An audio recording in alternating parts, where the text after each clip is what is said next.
Some meetings in life hit you so hard that calling them a coincidence feels like an insult to the universe. That first glance, familiar but intense, feels like your soul just recognized someone from a lifetime you can't quite remember. When an empath meets a narcissist, it's not just another relationship. It's a head-on collision between light and darkness. Between someone who feels everything and someone terrified of feeling anything real. In the beginning, it's like a fairy tale. The empath thinks they've found their soulmate, someone meant to heal and grow with. The narcissist thinks they've discovered the perfect mirror, someone who will reflect their brilliance and make them the center of everything. They're both right, but for opposite reasons. Behind all the attraction and chaos lies something deeper. A soul contract. An agreement made long before either of you were born. The empath agreed to carry the light. The narcissist agreed to bring the shadow. The purpose? To reflect each other, to wake each other up, to force both of you to face your deepest truths. But here's what most people don't understand. When the narcissist breaks that contract through betrayal, through silence, through walking away, it's not just the relationship that falls apart. A piece of your soul tears open. Your entire reality shifts.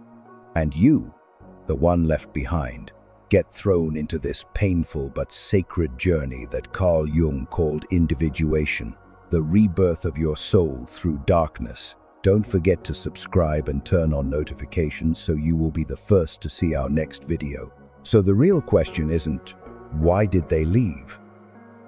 It's, who is the universe asking me to become now that they're gone? The meeting, when light and shadow collide, from that very first moment, something invisible connects you. Time seems to stop.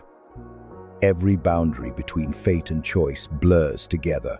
It doesn't feel like an ordinary meeting. It's like two ancient energies have found each other again after wandering through lifetimes apart. The empath feels like they've finally come home. The narcissist feels like they've found a place where they can live forever in someone else's light. But underneath all that magic, a subtle problem is already forming. When light meets shadow, they don't merge. The shadow tries to possess the light to avoid looking at itself. On an energy level, your frequencies start pulling apart. The empath's heart expands, receives, and gives. The narcissist's soul contracts, absorbs, takes. This isn't just emotional, it's energetic. Your boundaries fade, and the narcissist starts drinking your light like someone who's been starving in the dark. Everything feels divinely orchestrated at first. Signs line up perfectly. Every moment feels enchanted. The empath believes this is the one the universe sent, that this love is the doorway to awakening. But really, it's the first false awakening where your soul gets stirred not by real love, but by the illusion of it. Because the narcissist doesn't actually see your soul. They only see their own reflection shining back from your light. A light they desperately crave but can't create within themselves. The shift, when the shadow rises, then, like an ancient ritual repeating itself, the energy reverses. When your light is no longer enough to fill their inner void, the shadow rises. Idealization becomes control. Admiration turns into jealousy. Closeness becomes fear.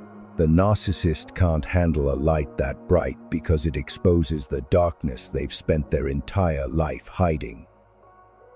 So they start to withdraw slowly, coldly, without emotion. There's no explosion, no clear goodbye, just an energetic cord silently stretching until it snaps. The moment the contract breaks doesn't happen out loud. It happens inside. It's a subtle shift in your energetic field, the disconnection of two souls that once vibrated together. For the empath, you feel it like glass shattering in your chest. No sound, but the echo goes on forever. There are no words for it, just this violent pull in your energy that leaves you dizzy, like part of your soul has been ripped out. This is the moment the universe witnesses the betrayal of light, when a soul refuses the awakening it was meant for. When the narcissist walks away, they think the story's over. But for the empath, it's just the beginning of a spiritual earthquake. The aftermath, your soul's restructuring, regular relationships touch your heart. Soul contracts dig into your energetic body. When that root gets torn out, your entire field starts reconfiguring itself. And the universe, in its infinite wisdom, never allows a sacred rupture without meaning. Every tremor, every ache is a door opening. The first thing you notice is how time gets weird. Your life shifts out of its normal flow. Past and future mix together. Your dreams intensify, full of symbols, oceans, broken mirrors, empty rooms, light being swallowed by darkness. These aren't random. They're signals from your unconscious, announcing that your soul is restructuring. You might feel like you're living in two parallel realities, the physical world where they're gone, and the soul world where the connection is still unraveling. Then comes the emotional chaos. Your feelings don't belong to any single moment anymore. They swing between love, rage, guilt, and numbness. Sometimes the sadness you feel isn't even yours. It's fragments of their soul still clinging to your energy field, refusing to let go of a bond they consciously rejected. During this phase, the universe pauses everything. Plans fall apart, relationships feel off, opportunities show up at the wrong time. This isn't punishment, it's protection. Your soul is being rewired, like a house that has to be torn down before it can be rebuilt properly. Jung once said that when a person reaches the limit of what their conscious mind can handle, the unconscious steps in to finish the work. That's exactly what's happening to you. The unconscious doesn't destroy, it transforms. Every pain, when you sit with it instead of running from it, reveals its own message. In those long nights when you feel like you're falling apart, your soul is actually shedding an old skin, the skin of someone who lived to please others, who mistook compassion for self-sacrifice. The phenomenon, feeling them after they're gone, even after they leave, you still sense them. On quiet nights, you feel a presence, a familiar soul passing through, a nameless emotion, a cold current across your chest. They don't call, but you hear them. They don't touch, but you feel them. This connection doesn't exist in your head, it exists in the energetic field where your souls once resonated at the highest frequency. Even if their conscious mind denies it, the deepest part of their soul still sends out signals, like a faint cry from the shadows. And because empaths are born with this subtle perception, you hear what isn't spoken. You feel the fears they never voiced. This is the most confusing stage because it makes you think the universe is calling you back together. But it's not a sign to reunite, it's energy trying to find release. When a soul breaks a contract, part of their energy stays stuck in you because only you, with your higher awareness, can complete the release. This is why, after they leave, you still dream about them. You still feel when they're sad, regretful, or trying to forget you. Their soul doesn't truly forget, only their ego pretends to. Jung wrote that what gets repressed in the unconscious returns as fate. The shadow they deny starts showing up in your reality. You feel their energy in dreams, in songs, in the face of a passing stranger, not to torment you, but to help you witness their internal collapse. By denying the connection, they're also denying a part of their own soul. And each time they do, you feel a subtle ache. Without understanding this, the empath easily falls into the trap of thinking they need to heal the narcissist or bring them back to the light. But that's exactly what keeps the contract going indefinitely. The universe doesn't want you to save them. The universe wants you to release them. Every time you remember, ache, or cry, you're releasing stuck energy. Every dream where you see them isn't a sign of reunion, it's the final discharge of energy between two souls that once made a promise. One day, you'll notice something miraculous. You can't feel them anymore, not because they've disappeared, but because your energy has risen beyond the frequency where they exist. At that moment, the shadow of the one who left is no longer haunting.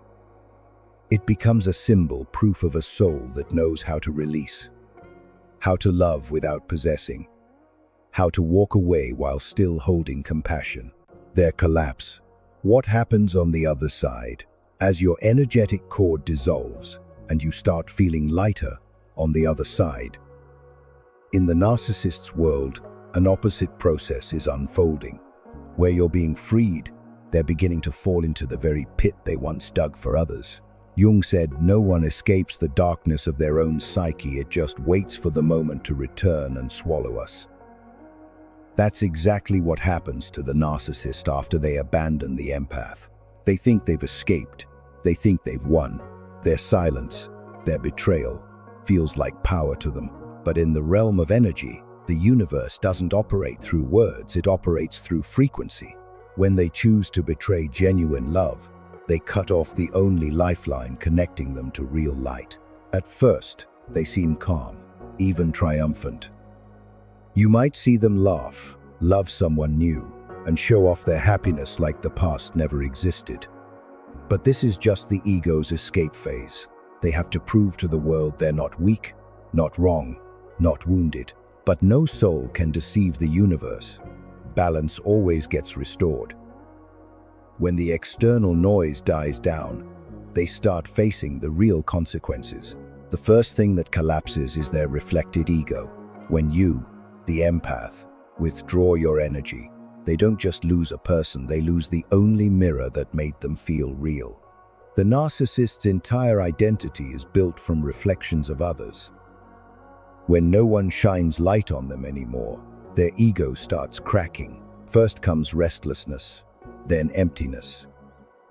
Finally, a deep fear. They'll try to replace you quickly, not out of love, but desperation. They need a new supply to avoid seeing the void within. But no one can reflect them the way you did.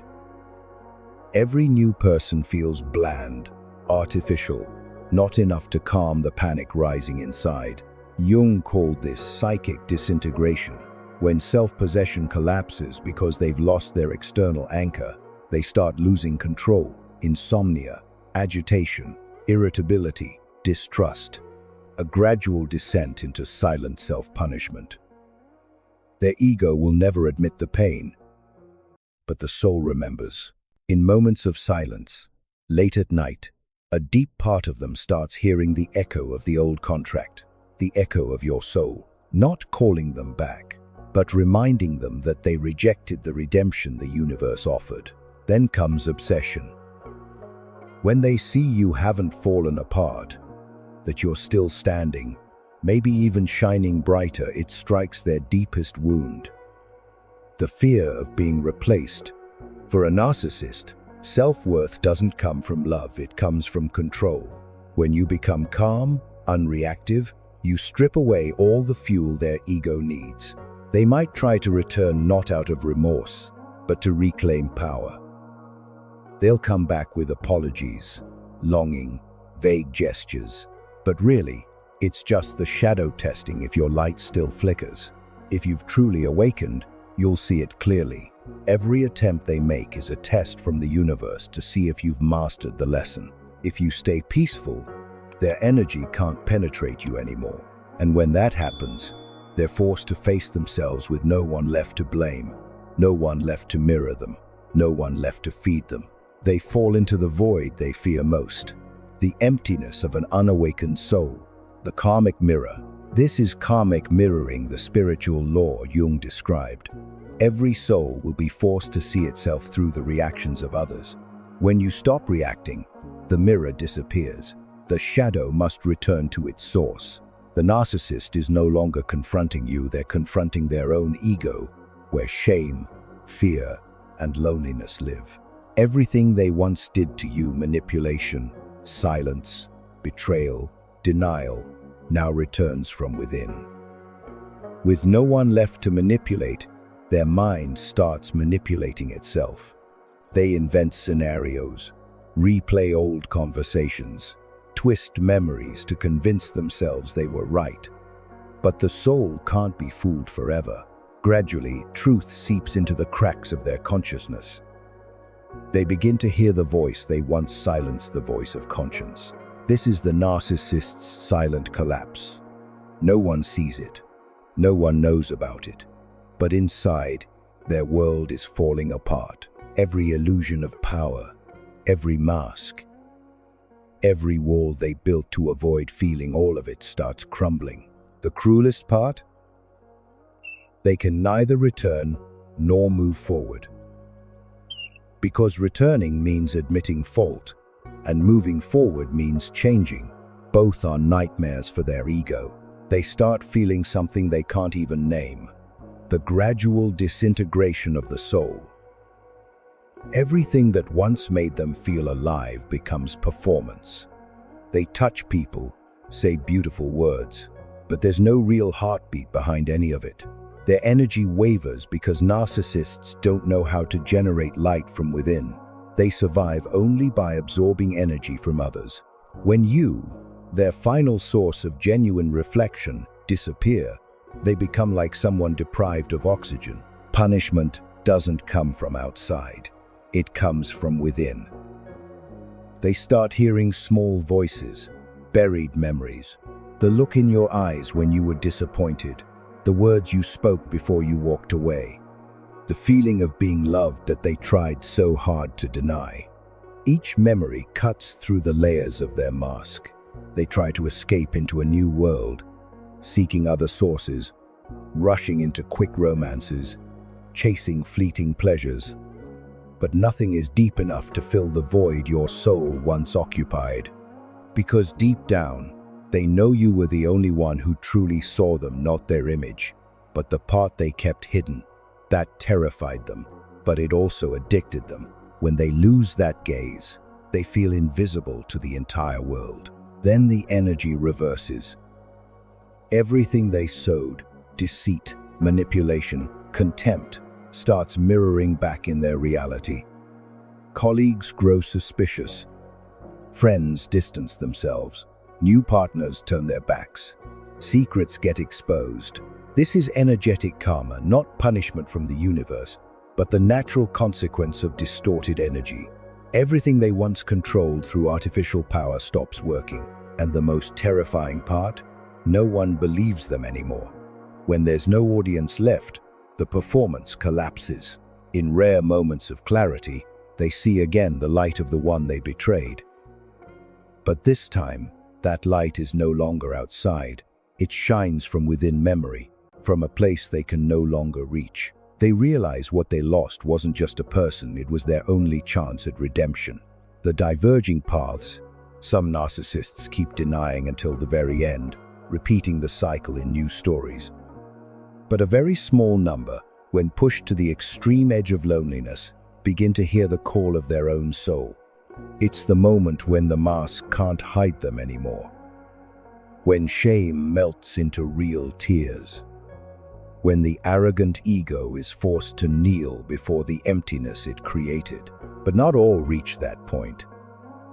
Most keep running because facing their soul is what they fear most. They don't understand that with just one moment of genuine humility, 1 second of acknowledging the love that once existed, they could be freed. But they can't. Because the soul contract has been broken and the lesson is no longer yours. It becomes a battle between them and their own shadow. While they spiral through a labyrinth of guilt, you walk through the doorway of spiritual freedom, not because you won, but because you completed the contract. Your lesson was to forgive without returning, to love without clinging, and to understand that sometimes the greatest act of salvation is allowing someone to face the consequences of their own actions. In the end, every soul contract leads to the same destination: awakening. Some souls awaken through light. Some can only awaken through suffering. When the narcissist breaks the contract, they're not truly betraying you. They're rejecting the light the universe sent to them through you. And from that moment, your paths diverge, each moving into a completely different trajectory. You rise, your rebirth. You don't need revenge. You don't need to prove anything. You don't need to wait for their awakening. Your soul has completed its part. You loved sincerely. You gave truthfully. You remained compassionate even when bitterness would have been justified. This is what makes you untouchable. The love you offered isn't lost. It simply changes form, returning to you as strength, wisdom, and peace. On a deeper level, the universe uses that very rupture to rebirth you. Every tear becomes a guiding light. Every wound that once broke you becomes a sacred mark of someone who walked through darkness without losing their light. Jung called this individuation the union of ego and soul, the merging of the human self with the divine essence within. As for the narcissist, no matter how far they run, they'll eventually face themselves. No soul escapes the law of reflection. One day, when they stand before the mirror and no longer recognize who they are, they'll remember your gaze. The gaze that never judged, only reflected truth. Perhaps in that moment, the old contract will finally close completely. And you, the one who survived everything, will understand that love isn't a bond of bodies or emotions, it's the soul's journey back to itself. You didn't lose anyone. You simply found your most authentic self, the person the universe always intended you to become. As you move forward with an awakened heart, all old contracts dissolve like morning mist, leaving only the free light of a soul that has learned the sacred art of loving, releasing, and becoming the very light it once searched for. Thank you for staying with me to the end. Don't forget to subscribe and share for more self-awakening content.